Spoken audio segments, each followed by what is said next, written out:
Hi అండి, నేను Shyamala. Welcome to Gauri sweet home. ఈరోజు టీ టైమ్ స్నాక్గా తినే కాజు బిస్కెట్స్ని ఇంట్లోనే ఈజీగా ఎలా తయారు చేసుకోవాలో ఈ వీడియోలో చూద్దాం. ఇవి స్నాక్గానే కాదు, పిల్లలకి బ్రేక్గా పెట్టడానికి కూడా చాలా బాగుంటాయి. క్రిస్పీగా ఉంటాయి. ఒకసారి చేసి పెట్టుకుంటే మనకి 10 days వరకు చక్కగా ఉంటాయి.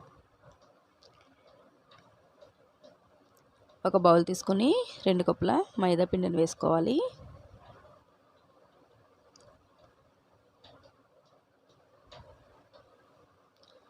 ఇందులో ఒక 1/4 టీ స్పూన్ బేకింగ్ సోడా, కొద్దిగా సాల్ట్ కూడా వేసుకొని ఒకసారి మిక్స్ చేసుకోవాలి. ఇప్పుడు 1/2 కప్పు పంచదార తీసుకొని మెత్తగా పౌడర్ చేసుకొని వేసుకోవాలి. వీటిని బాగా మిక్స్ అయ్యేటట్టు కలపాలి.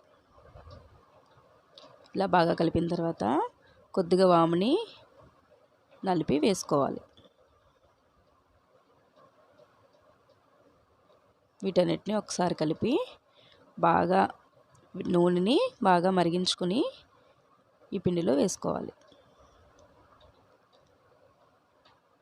పిండి మొత్తం కలిసేటట్టు ఒకసారి స్పూన్తో కలుపుకొని కొద్దిగా వేడి చల్లారిన తర్వాత పిండి మొత్తం ఈ ఆయిల్ పట్టేటట్టు చేతితో కలుపుకోవాలి.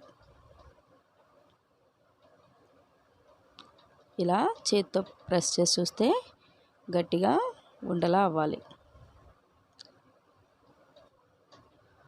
ఒకవేళ అలా కాకపోతే ఇంకొంచెం ఆయిల్ వేసుకొని కలుపుకోవాలి. ఇప్పుడు కొద్దిగా నీళ్ళు పోసుకుంటూ చపాతీ ముద్ద కన్నా కొంచెం గట్టిగా కలుపుకోవాలి. ఇలా కలుపుకొని ఒక 10 నిమిషాలు పక్కన పెట్టుకోవాలి.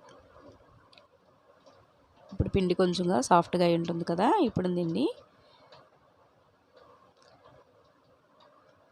2 పార్ట్స్గా చేసుకొని కొద్దిగా దలసరిగా చపాతీలా పాముకోవాలి.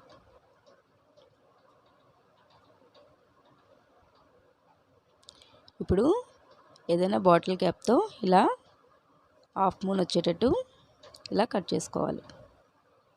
ఇలా తక్కిమ పిండినంతా కూడా ఇదే విధంగా చేసుకోవాలి. నా వీడియోని ఫస్ట్ టైం కనుక చూస్తే ప్లీజ్ లైక్ చేసి షేర్ చేసి ఛానల్ని సబ్స్క్రైబ్ చేసుకోండి.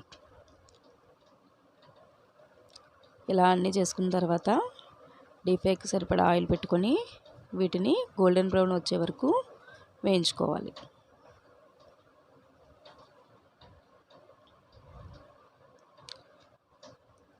ఆయిల్లో వేసిన వెంటనే కలపకుండా ఒక 5 నిమిషాలు పోయిన తర్వాత గరిటెతో కలుపుకోవాలి.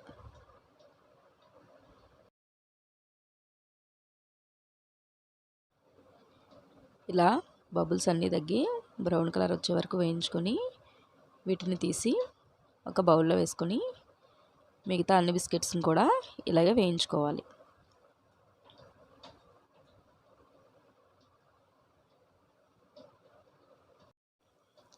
ఈ పక్కకు తీసిన బిస్కెట్స్లో ఇప్పుడు పైన కొంచెం సాల్ట్, కారం, చాట్ మసాలా వేసుకొని ఒక్కసారి బాగా కలిపి సర్వ్ చేసుకోవడమే. ఏదైనా డబ్బాలో పెట్టుకుంటే 10 days వరకు చాలా ఫ్రెష్గా ఉంటాయి. ఈ వీడియో మీకు నచ్చితే ప్లీజ్ లైక్ చేసి మీ ఫ్రెండ్స్ అండ్ ఫ్యామిలీకి షేర్ చేసి ఛానల్ని సబ్స్క్రైబ్ చేసుకోండి. Thanks for watching.